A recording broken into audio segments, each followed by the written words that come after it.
वाह, क्या आईपीओ है।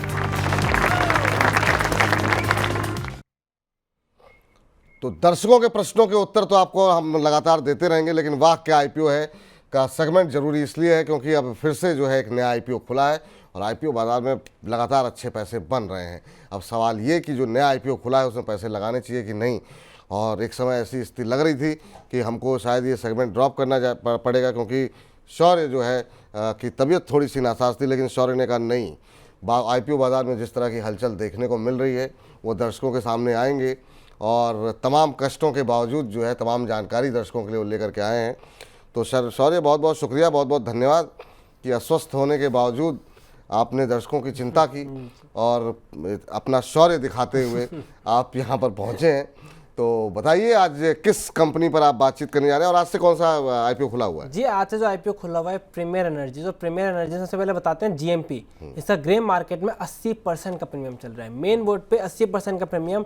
टोटल इश्यू साइज है 2830 करोड़ का। अब देखते हैं कि इतना अच्छा, अगर रिस्पॉन्स की बात करें तो सब्सक्रिप्शन हो चुका है ऑलरेडी 1.09 टाइम, यानी इतना बड़ा आईपीओ साइज है तब भी पूरी तरह भर चुका है। अब देखते हैं इसके पीछे के रीजन क्या है, क्या कंपनी के फंडामेंटल हैं। तो देखिए, कंपनी सोलर पावर बनाते हैं, सोलर सेल और मॉड्यूल्स बनाने के कारोबार में है और इस इंडस्ट्री की बात करो तो काफ़ी तेजी से बढ़ रही है। लेकिन अब इस इंडस्ट्री में कॉम्पिटिशन भी बढ़ता हुआ नजर आ रहा है कि इतने ज़्यादा एंट्री बैरियर्स नहीं बचे नए प्लेयर्स के लिए। लेकिन इसके बावजूद इस कंपनी के पास 3 वजह से बहुत फायदा है, क्योंकि अब कंपटीशन होगा कॉस्ट कैसी है, क्वालिटी रिलेशंस के बेस पे।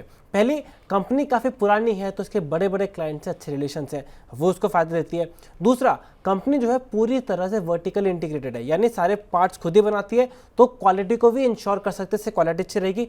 तीसरा, ये इंडिया की सेकंड लार्जेस्ट सबसे बड़ी मैन्युफैक्चरिंग कैपेसिटी है। कैपेसिटी फर्स्ट फायदा ये होता है साइज बढ़ेगा तो आपको कॉस्ट कम होते हुए नजर आते हैं, तो कंपनी कॉस्ट भी इफेक्टिवली कर सकती है। और ये हमें कंपनी के फाइनेंशियल्स में भी नजर आया था, क्योंकि जैसे जैसे रेवेन्यू का लेवल बढ़ा, कंपनी के एसेट टर्नओवर रेशियो जो 0.57 थे 0.89 हो गए, और जो कंपनी 2023 तक लॉस मेकिंग थी एकदम से काफ़ी ज़्यादा प्रॉफिटेबल होते हुए नजर आ रही है।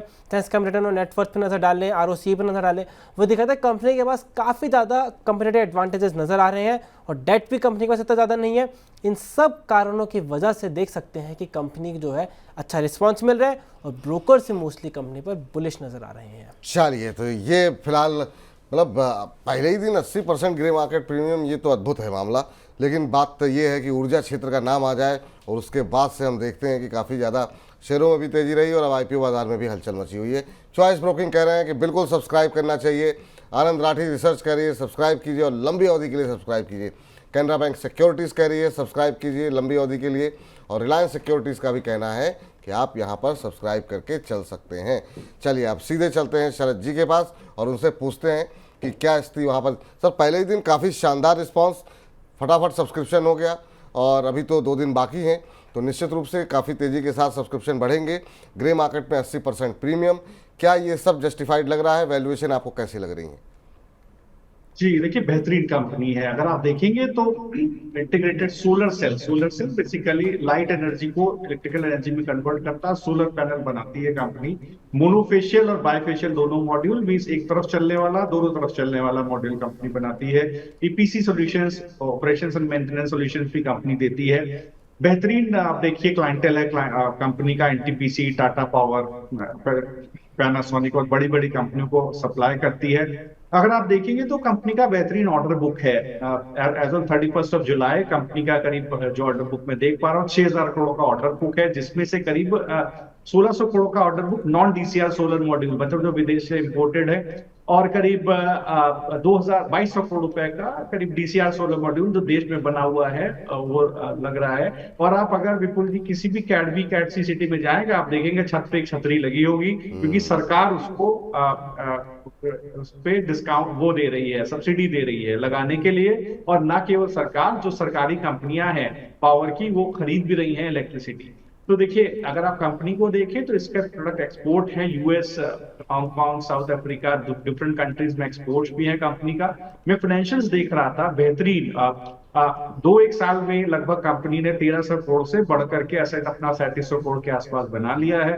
जो रेवेन्यू 750 करोड़ का हुआ करता था मार्च 2022 में, बढ़ के 1700 करोड़ के आसपास का हो गया है।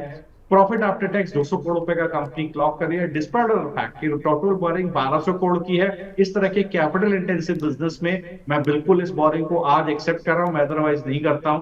तो देखिए सर, अगर आप डेट टू इक्विटी देखेंगे 1.86 है, एक्सेप्टेड है सर। कंपनी चाहती क्या, जो पैसा कंपनी रेज कर रही है वो 4 गीगावाट का सोलर पीवी का टॉपकॉन सेल का फैक्ट्री लगाना चाहती है। ये वही चीज है जो देखिए हम लोगों ने कहीं ना कहीं ओला इलेक्ट्रिक में देख ली थी कि कंपनी पैसा ले रही है अपना कैपेसिटी एक्सपेंशन के लिए, आने वाले समय में एक्सपेंस आउट होगा इनकम स्टेटमेंट में, तो और टॉप लाइन को बढ़ाएगा। और 4 गीगावाट का solar PV टॉपसी module facility Hyderabad में लगाना चाह रही है। हम सब पे सर 5 स्टार है, ना केवल लिस्टिंग अच्छी होगी, स्टॉक धड़ाधड़ चलेगा भी। तो सर यहाँ पर जो लोग लिस्टिंग गेन के लिए अप्लाई करना चाहते हैं उनको तो अप्लाई करना चाहिए, जो आपकी बातों से लगा। जो लोग थोड़ा सा लंबा सोच रखते हैं, क्या उनको भी अप्लाई करना चाहिए? और दूसरा यहाँ पर महत्वपूर्ण सवाल ये है कि जिन लोगों को जिस तरह के सब्सक्रिप्शन के आंकड़े, जिन लोगों को ये आईपीओ नहीं मिलेगा, क्या उनको लिस्टिंग के दिन उसको शेयर को चेज करना चाहिए और उस दिन जो है खरीदारी करके चलनी चाहिए? जी, तो देखिए बिल्कुल जी, दोनों सवाल देखिए। अगर अव्वल तो ये है कि जिस दिन लिस्टिंग होगी उस दिन देखना पड़ेगा किस तरह से स्टॉक सस्टेन कर रहा है, तब टेक्निकल चार्ट्स पर थोड़ा बहुत देख करके बता दिया जाएगा। जैसे ओला में देखिए डिस्कस करके बताया था कि 75 रुपए का स्टॉप लॉस से जो डे का लो है बने रही है, स्टॉक चल गया, क्योंकि टेक्निकल में बहुत ज्यादा कुछ आप देख नहीं सकते। लेकिन अगर आप लंबी अवधि के हिसाब से देखेंगे तो कंपनी अच्छा परफॉर्म करेगी। मुझे लगता है कि ये जो माहौल है पूरा, आप देखिए अभी मैं 5 मिनट पहले डिस्कशन कर रहा था, पूरा माहौल ही सर इस बात का है कि बड़ा बड़ा जो है सरकार के ऊपर इंपोर्ट बिल है और सरकार ग्रीन एनर्जी की तरफ बहुत ज्यादा ध्यान दे रही है। तो मुझे लगता है यहाँ पर कंपनी की ऑर्डर बुक भी बहुत स्ट्रांग है, तो ये आने वाले समय में मार्जिन एक्सपेंशन, टॉप लाइन और मार्जिन एक्सपेंशन में कल्मिनेट होगा।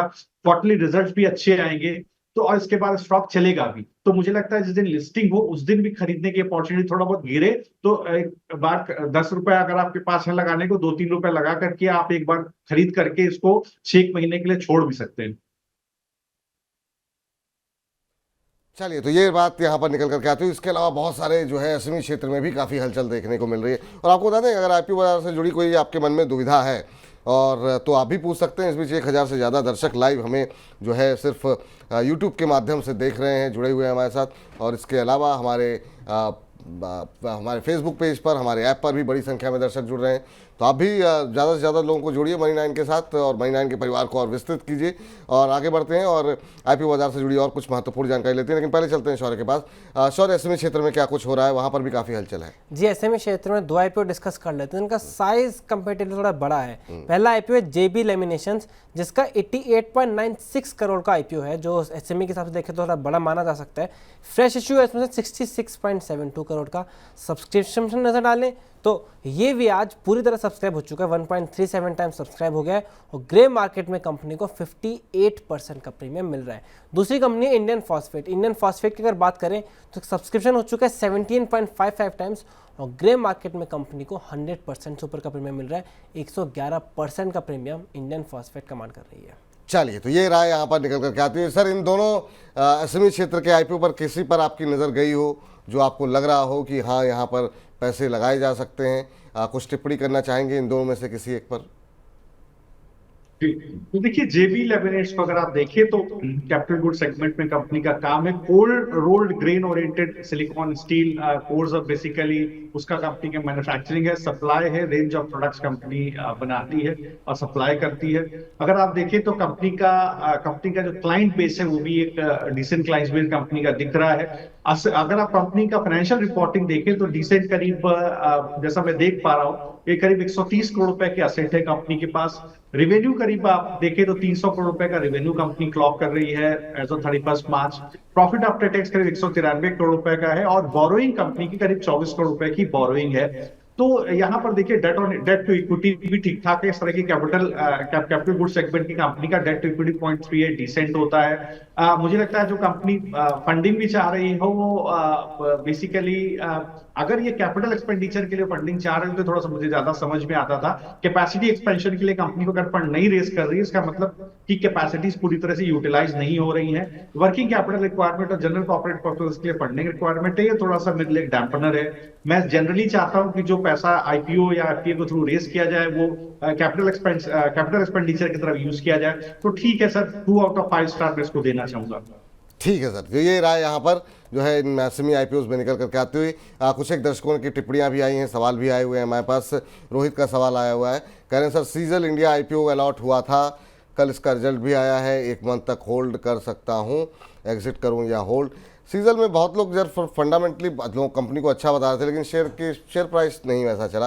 हालांकि नतीजे अगर हम देखें तो काफ़ी अच्छे रहे सीजल के, और कंपनी का मुनाफा पिछले साल के मुकाबले करीब 80% बढ़ा है, और शेयर में भी आज सुबह से अच्छी मोमेंटम था, लेकिन अभी थोड़ा ऊपरी स्तरों से हल्का हुआ, 2-2.25% की तेज़ी लेकिन अभी भी बनी हुई है। इस आईपीओ में सर जिन लोगों को अलॉटमेंट मिला और जो लोग होल्ड करके चल रहे हैं अभी, उनके लिए क्या सलाह रहेगी, क्या अभी बने रहें? जी, तो देखिए, चूंकि निफ्टी बुलिश है और इस तरह के मार्केट में क्या होता है कि बहुत सारी लिक्विडिटी स्टॉक्स के अंदर फ्लो करती है, जहां रिजल्ट्स ठीक ठाक आते हैं वहां भी लिक्विडिटी अच्छी फ्लो करती है। तो मुझे लगता है कि बिल्कुल अगर आप देखें तो सीगल के अंदर एक स्टॉप लॉस आप लगाएं 390 रुपए के आसपास और बने रहें, और अगर ये स्टॉक कहीं ना कहीं 410 रुपए के ऊपर सस्टेन होता है तो ये दोबारा आपको ऊपर की तरफ एक डिसेंट मूव दिखाएगा। करीब आप मान के चलें कि करीब 10-1% का मूव आपको स्टॉक जरूर आपको दिखाएगा, करीब 450 की थी। तो एक बार 390 के स्टॉप लॉस से रुके 410 का ब्रेकआउट का वेट करें। 410 के ब्रेकआउट का वेट आपको करना चाहिए सीजल इंडिया के आईपीओ के अंदर। रिम्पी जी का सवाल ले लेते हैं, और रिम्पी जी कह रही हैं कि सर कह रहे हैं कि मैं आज़ाद इंजीनियरिंग के शेयर में जो हाल फिलहाल में लिस्ट हुआ था, जिसका आईपीओ आया था, उसमें जो है मैं फ्रेश एंट्री लेना चाहती हूं, और ये काफ़ी तेज़ी से ऊपर जा रहा है। तो अब हालांकि इनका सवाल थोड़ा सेकेंडरी मार्केट से जुड़ा हुआ है, लेकिन चूंकि इन्होंने आईपीओ के नाम पर पूछा है तो हम उस पर बातचीत कर लेते हैं। आपकी सलाह क्या रहेगी सर? आज़ाद इंजीनियरिंग के शेयर में ये फ्रेश एंट्री करना चाह रही हैं। इसके शेयर की अगर हम बात करें तो अभी 1625 के आसपास चल रहा है, अभी क्या करना चाहिए, क्या स्ट्रेटजी होनी चाहिए? जी, तो देखिए 1580 के आसपास का एक बेस है स्टॉक के अंदर। बहुत अच्छा रहेगा अगर ये स्टॉक कहीं 1680 के ऊपर 1675 के ऊपर सेटल हो जाए, तो 1580 से 1680 का इसका एक कंसोलिडेशन जोन है। अगर ये स्टॉक 1680 के ऊपर सेटल होता है, उस कंडीशन में आपको एक डिसेंट ऊपर की तरफ करीब 10-1% का मूव 1850 की तरफ स्टॉक का देखने को मिलेगा। तो थोड़ा सा वेट कीजिए, मुझे लगता है 1580 का स्टॉप लॉस लगा के 1680 के ब्रेकआउट के लिए थोड़ा इंतजार करें। चलिए, तो ये यहाँ पर फिलहाल राय निकल करके आती हुई, और शौर्य की वैसे भी तबीयत थोड़ी सी नासाज है, तो शौर्य शुक्रिया, धन्यवाद, आप यहाँ पर तक आए और दर्शकों का ध्यान रखा आपने, और आप अब अपना ध्यान रखिए, दर्शकों को तक जानकारी पहुँच गई है। बहुत बहुत शुक्रिया, बहुत बहुत धन्यवाद आपका आज की इस चर्चा में जुड़ने के लिए। इसी के साथ वाह क्या आईपीओ है को यहीं पर समाप्त करते हैं। वाह क्या आईपीओ है। शेयरों पर एचडीएफसी स्काई के इन हाउस एक्सपर्ट्स की राय जानने के लिए अभी डाउनलोड करें एचडीएफसी स्काई ऐप, जहां पर आप शेयरों पर रिकमेंडेशंस भी ले सकते हैं। ऐप डाउनलोड करने के लिए स्क्रीन पर दिए क्यूआर कोड को स्कैन करें।